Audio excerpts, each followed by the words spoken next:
Hey everyone, Rebe Walker with Urban Notes, and we are at Aloft at the Daycation event for PowerFactor. And we're here with one of the partners.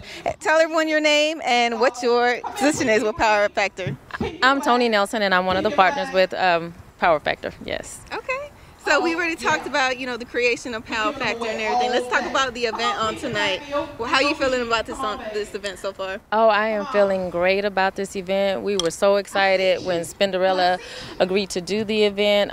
We got a great crowd inside, and the weather kind of tried to preempt us a little bit, but it's cooperating now. So we're just excited that everybody's coming out and seeing this legendary lady that is going to be DJing for us this evening. Okay, that's awesome. So what went into the brainstorming of, the right DJ, the right music, the right, sound for tonight? Wow.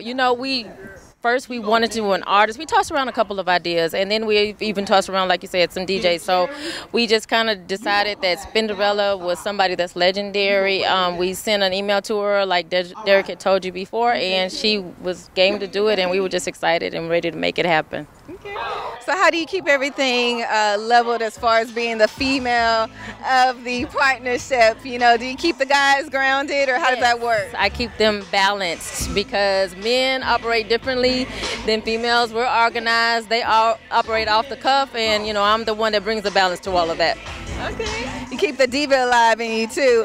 I see you looking beautiful on today. What's behind your look? My look is being brought to you by a new boutique that is opening in San Antonio called Her Story. I'm loving her vibe, and I'm just thankful that she was able to give me an outfit for today. I feel lovely, and my jewelry is by Accessorized, so it's a combination of both of them. Okay. So she's looking like a business lady, looking great, styling as always. We're having a great time at Aloft. If you missed this Daycation, when can they catch the next event? Oh, we're not sure yet. Maybe late June, early July. We will be doing about 2 or 3 more over the summer months. So we'd love for everybody to come out and have a great time with us, okay? All right, awesome. Well, thank you for having this time with us. We're having a great time at Aloft. You should be here. We're going to see DJ Spinderella later on, so stay tuned for more, everyone. Rebe Walker with Urban Notes.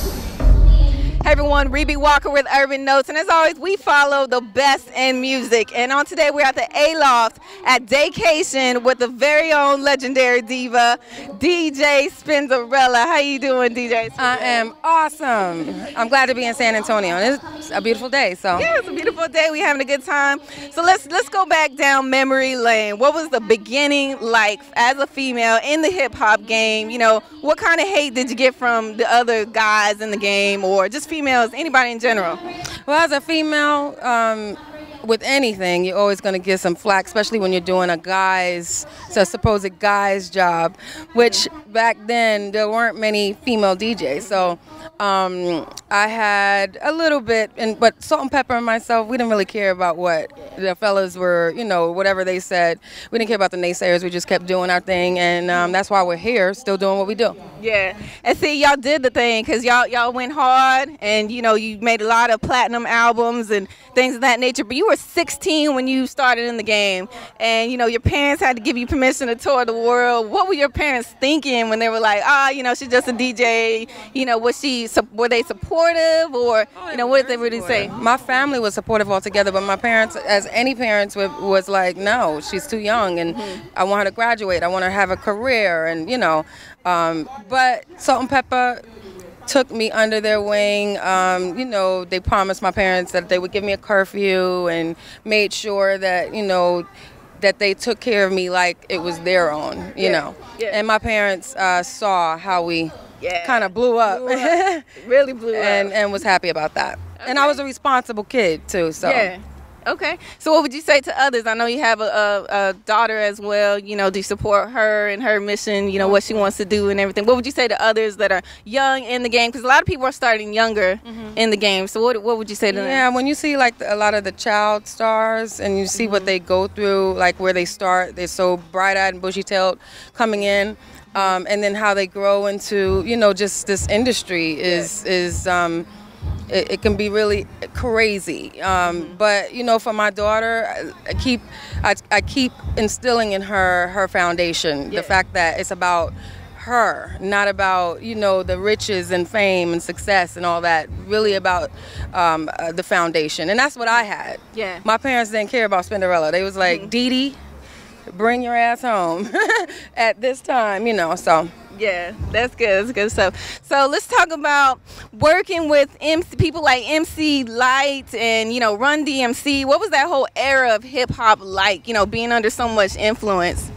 It was awesome. I mean, if you were in that era or part of it or grew up with it, it was more about a feeling. Yeah. It was about a feeling, and it can't be duplicated. No, It's almost like nothing like the early 90s. I do understand that, you know, the younger generation have their own, you know, but we did too. But the thing is, that was like the beginning of hip hop, which was like the voice of the urban youth.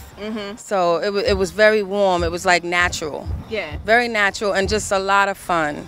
Yeah. Good music and some great artists, and I love to see where a lot of the artists from back then have kind of set a standard. Like you're talking like Will Smith and Latifah and Ice Cube, and you know, really just setting a standard where you can go from hip hop. Yeah, exactly. So how does it feel to be one of the legendary DJs? You know, what do you want to leave as far as, you know, you've left a legacy, so what else do you want to leave everyone else with as far in the music industry?